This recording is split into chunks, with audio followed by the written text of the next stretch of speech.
Thank you for joining us today. This is exciting developments in our quest to provide cheaper prescription drugs for folks in Florida. I want to thank Senator Stargell for being here, as well as Representatives Leak, Burton, Hawkins. Is Melanie Bell? I didn't see her. And Hawkins for being here.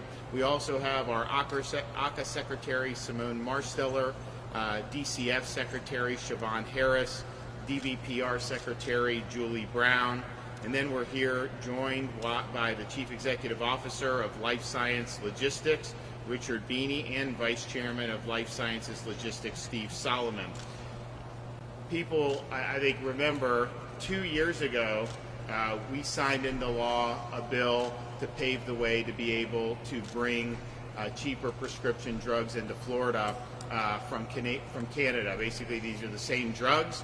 You just get them for a fraction of the price compared to what you do in the U.S. market. And we did that because we understood the need that a lot of folks were feeling, and certainly the government. I mean, the amount of money we spend at the state level on prescription drugs is outrageous.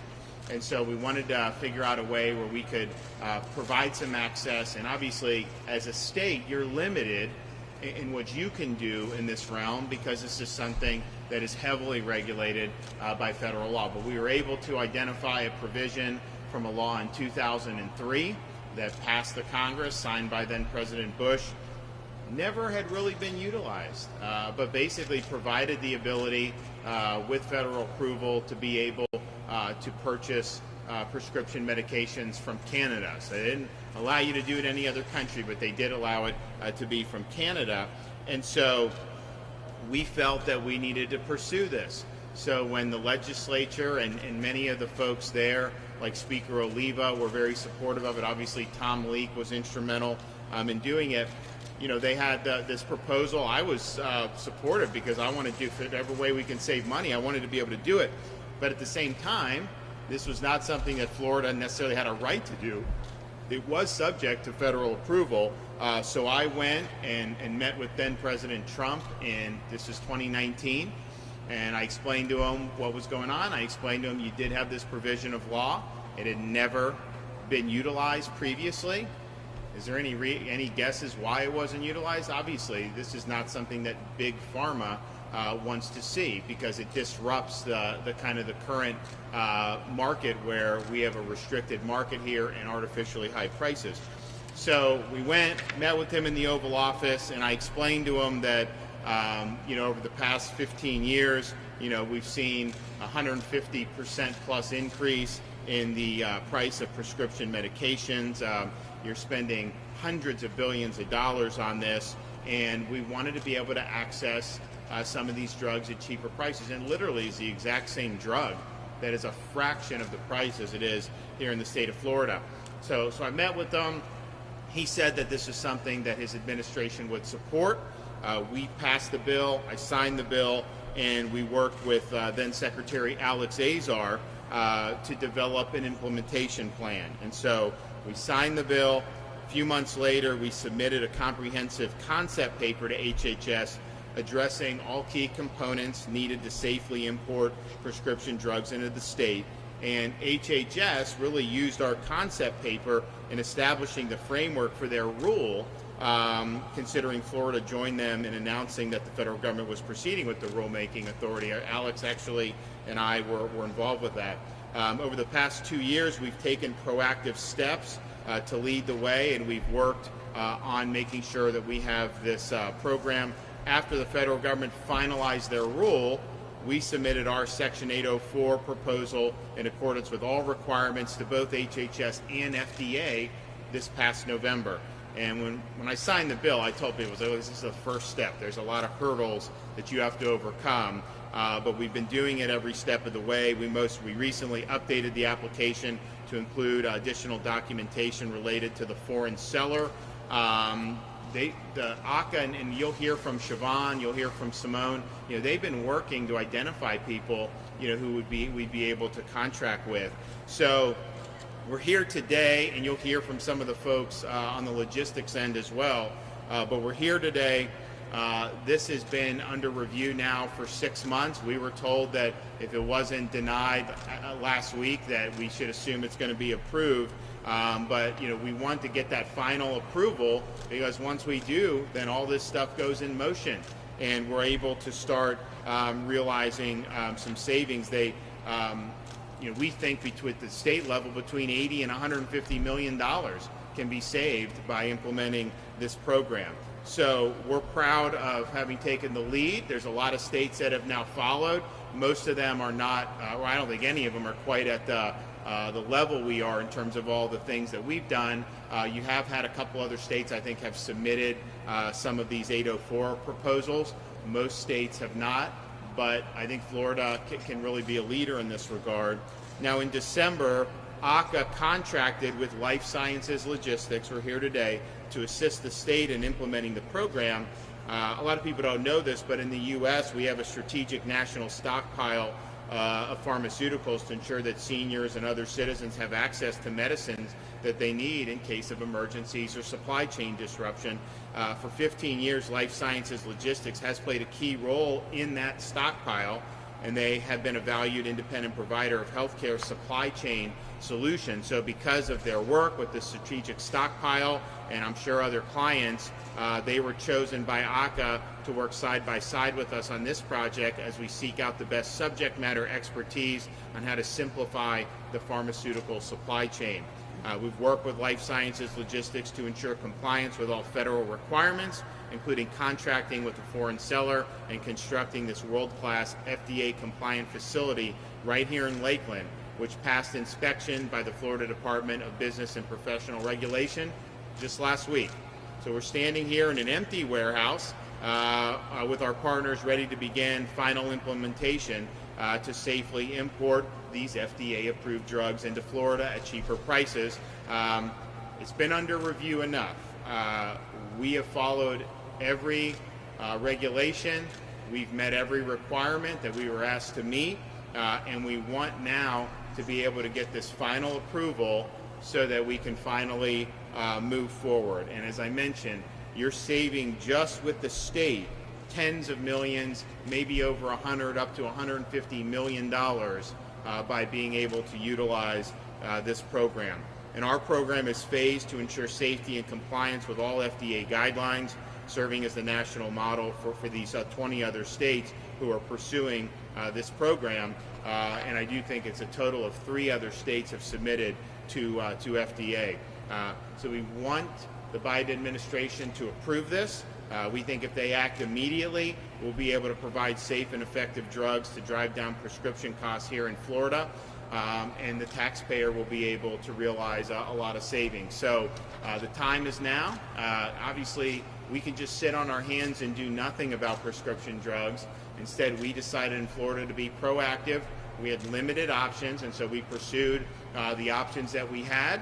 But even those limited options will make a difference. And so it's now been an arduous process, and we warned about that because when you're dealing with the federal bureaucracy and rulemaking, that's just the nature of it. But we are at a point now where I think that getting approval will be very important for people in the Sunshine State, our taxpayers in particular. So I'm glad to be here. I thank the legislature for having stepped up and done this. It really led the charge nationwide. And I also want to thank Secretary Mary Mayhew was ACA secretary when this happened, and she worked on those initial stages. So I want to thank her for her work. You'll hear from Siobhan Harris, who got the baton from Mary and really helped move it forward, and then now Secretary Simone Marsteller is doing it. So it's really been a team effort, and we appreciate everyone. So first I'm going to have Tom Leek, who was the main sponsor of the legislation in the House, come and say a few things. Thank you all. I want to start by thanking the governor for the opportunity, and let's be clear. This was a fight, and you don't understand the benefit of having a governor in your corner like Ron DeSantis until you take on a fight like this. We were just talking, and when we proposed the bill, I remember the first committee stop, I had not a single lobbyist come and talk to me about this bill because nobody thought it could happen. By the second committee stop, I started to have appointment requests and people come and talk to me. By the third committee stop, pharma was flying in people from all over the country to call us killers, murderers, tell us how unsafe it was. But none of that was true, and they knew it. And ultimately, the legislature agreed. So thank you, Governor. It is true today that no drug, however miraculous, can help you if you can't afford it. Americans pay the highest price for prescription drugs in the world. An EpiPen in the United States of America is $646. It's $120 in Canada. Lyrica is $6.04 in the United States, 63 cents in Canada. They'll tell you it's unsafe. Truth is, they already know that 70% of the top-selling brand name drugs are manufactured overseas today. 80% of all active ingredients in the prescription drugs that you're taking today are manufactured overseas. We could do this today. We need help from the federal government to get it done, but we can do it today. I was honored to lead this fight in the Florida House of Representatives. I was honored to lead this with Governor DeSantis, and I'm honored to be here today. Great. Thank you. Thanks, Governor. Thanks for Okay, Secretary Simone Marsteller. So we're here today because of Governor DeSantis' leadership and vision for our state's healthcare system to be more innovative, transparent, and of highest quality. From the beginning of his administration, he has led the charge amongst all of the nation's governors in identifying opportunities to lower the cost of prescription drugs. Governor, under your leadership, the Agency for Healthcare Administration and its agency partners, which include the Department of Business and Professional Regulation, Children and Families, Corrections, Health, and the Agency for Persons with Disabilities, all these agencies have come together to identify specifically opportunities to achieve cost savings for Florida's taxpayers, while also providing safe and effective FDA-approved drugs to the Floridians that we serve.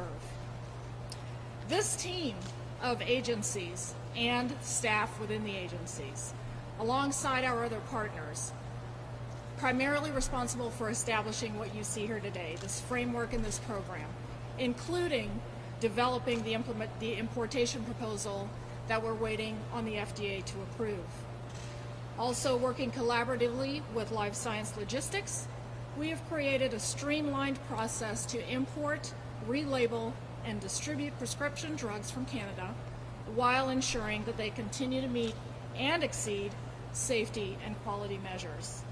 We've collaborated with our state and federal partners to forecast savings. You heard the governor mention potentially $150 million in savings for the state of Florida alone as this program matures.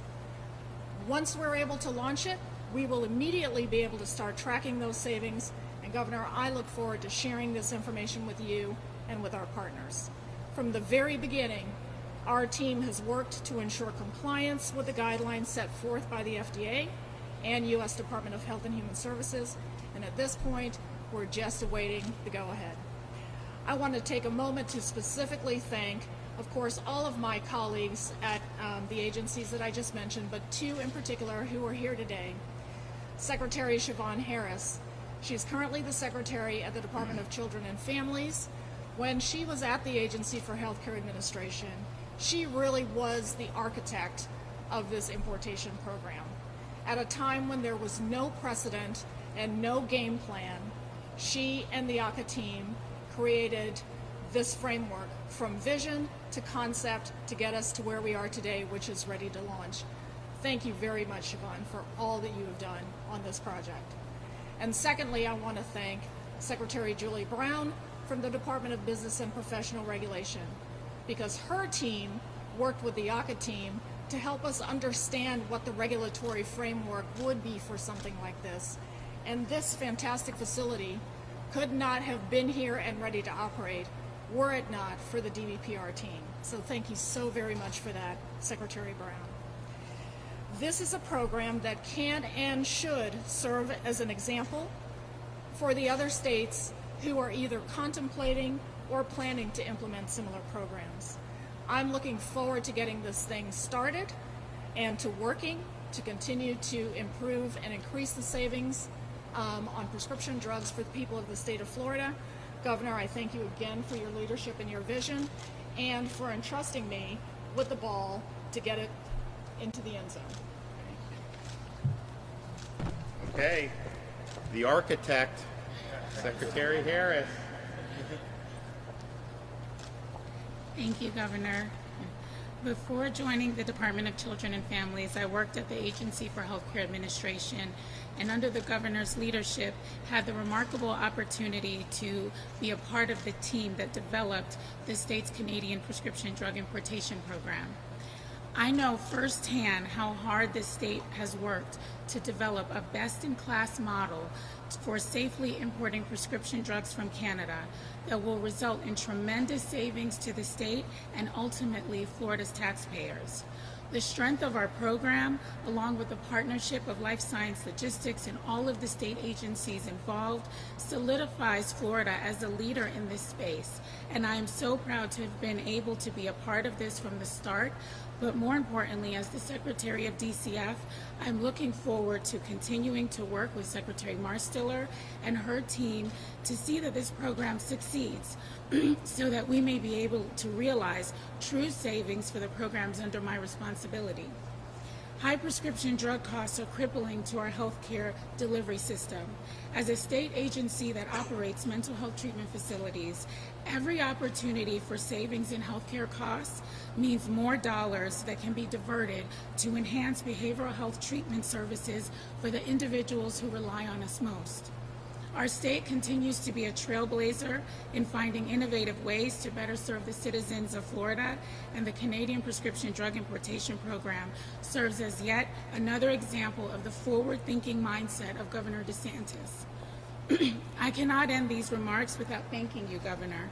Thank you for your leadership, tenacity, and vision in bringing this initiative to our state, and most importantly, thank you for your unwavering support of our Floridians.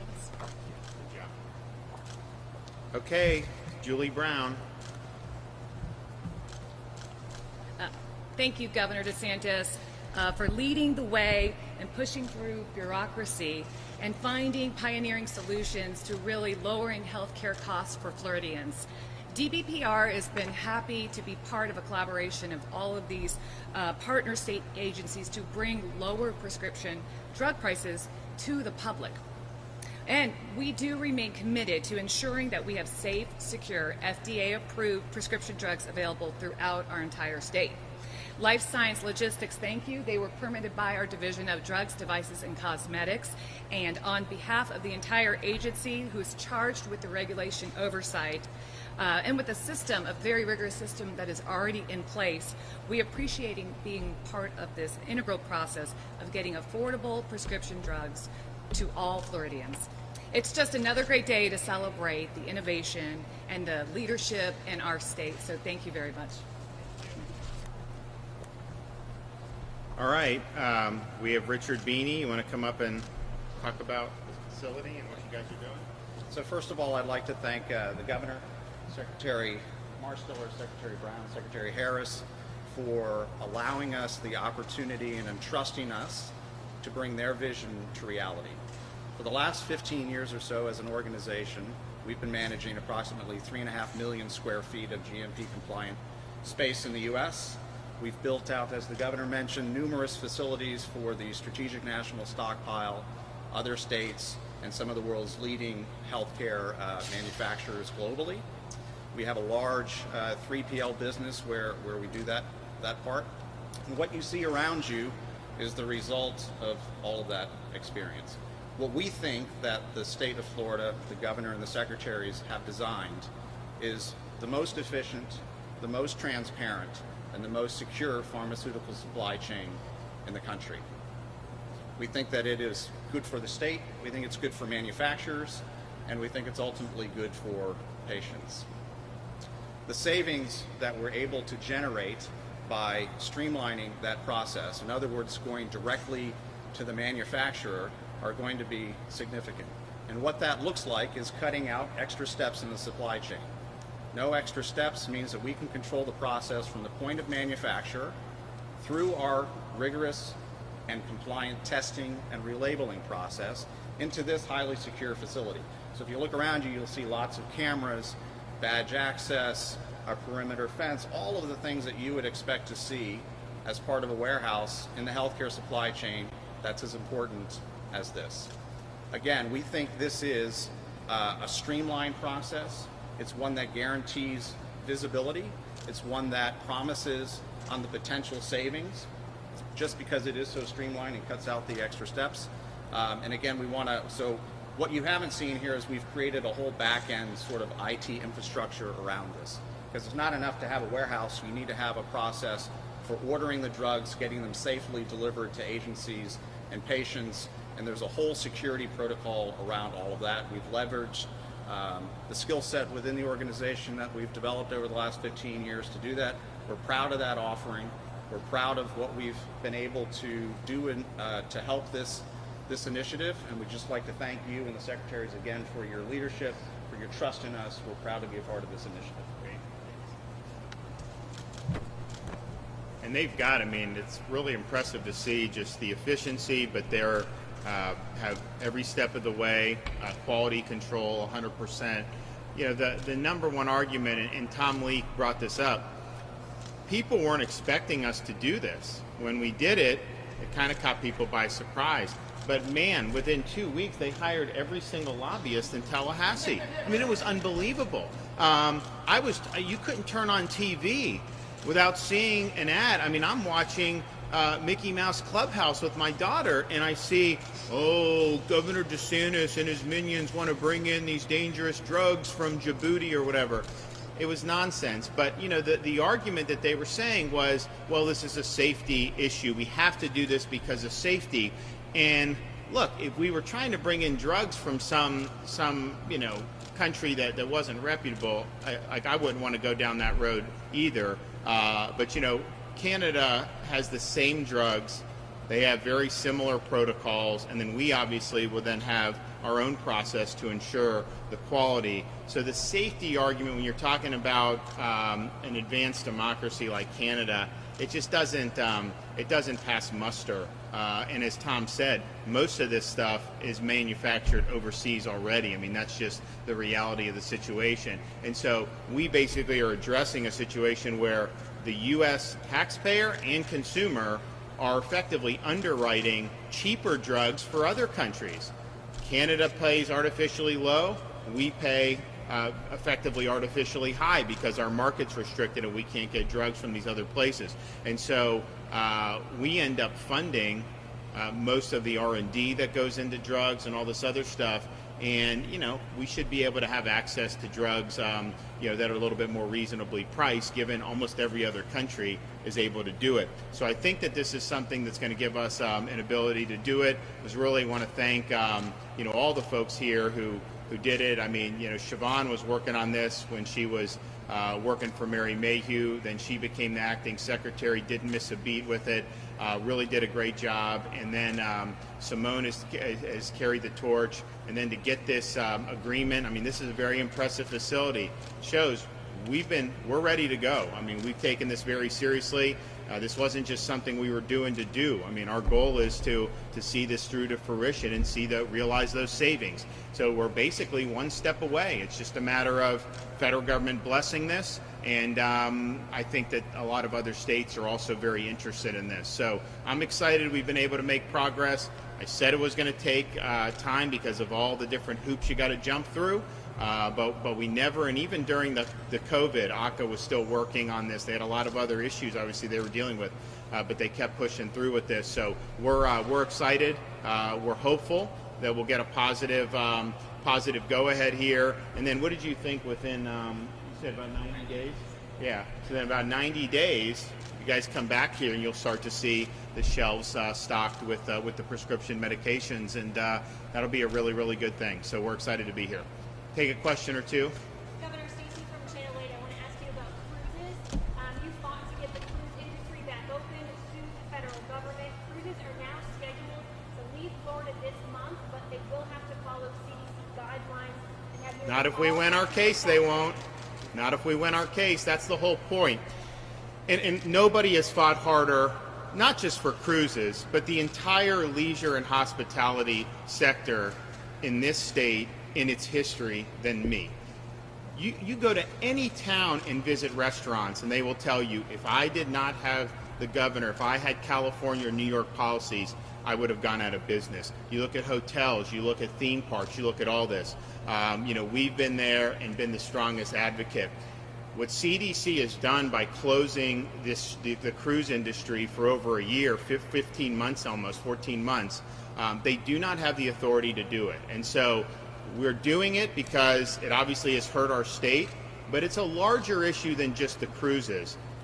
You cannot have just some bureaucracy that doesn't have the legal authority to do this, claim an emergency, and then shut down commerce. And so I can tell you this, all those cruise lines, if we win, they're going to be very much interested in doing the Florida business. And oh, by the way, we provided vaccine for a lot of their workers because they were so committed to doing out of Florida. But that case is in mediation right now.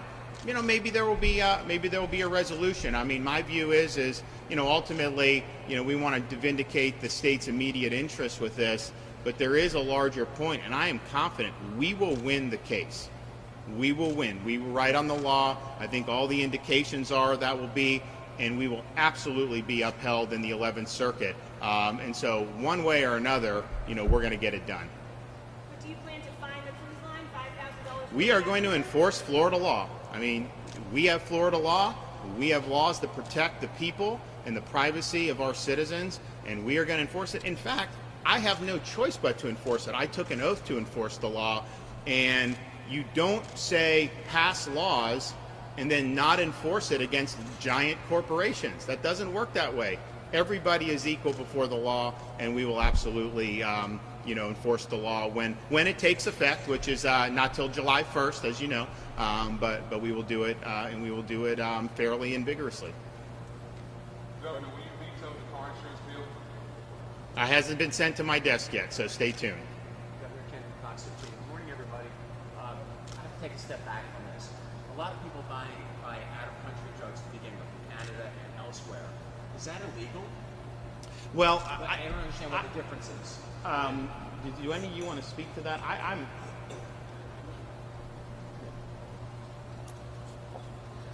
So personal importation is legal within certain restrictions and requirements set out by the federal government.